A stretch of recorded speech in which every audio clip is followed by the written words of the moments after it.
களவாணி படத்தோட வெற்றியை தொடர்ந்து ஓவியாவுக்கு தமிழ் சினிமாவில் தனி மவுசே கிடைச்சிது.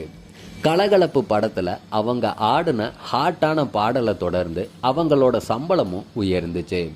ஆனால் தவறான படங்களின் தேர்வு, வழிநடத்த சரியான ஆட்கள் இல்லாதது, அம்மாவோட மரணம், சில மீள முடியாத பழக்க வழக்கங்களால் அவங்க பாதையே மாறிடுச்சு.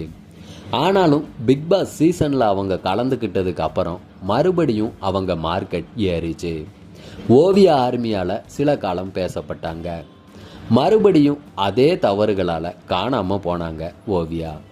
இப்போ எங்கே இருக்காங்க, யார் கூட வாழ்கிறாங்க, எந்த படத்தில் நடிக்கிறாங்க, வருமானத்துக்கு என்ன பண்ணுறாங்கன்ட்டு பலரும் கேட்குறாங்க. ஆனால் யாருக்குமே பதில் மட்டும் தெரியலைங்க. ஒரு சிலர் தன்னோட பாய் ஃப்ரெண்டு கூட இருக்காங்கன்ட்டும், ஒரு சிலர் கேரளாவில் இருக்க வீட்டில் வாழ்கிறாங்கன்ட்டும், இன்னொரு தரப்பு வெளிநாட்டில் இருக்காங்கன்ட்டும் சொல்கிறாங்க. சினிமா பொது நிகழ்ச்சிகளுக்கு வர்றதையும் ஓவியா குறைச்சிட்டாங்க. ஒல்லியா ஆளே மாறிட்டாங்கன்ட்டு சொல்லப்படுது.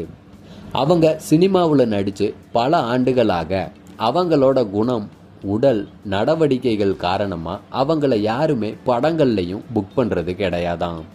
இதுக்கு இடையில கரூர் விவகாரத்தில் விஜய் பற்றி காரசாரமாக பதிவை போட்டு சர்ச்சையிலையும் சிக்கினாங்க ஓவியா. விஜய் ரசிகர்கள் இவங்களை திட்டி தீர்த்துட்டு இருந்தாங்க. விஜய் மேலே ஓவியாவுக்கு எந்த கோபமுமே கிடையாதான்.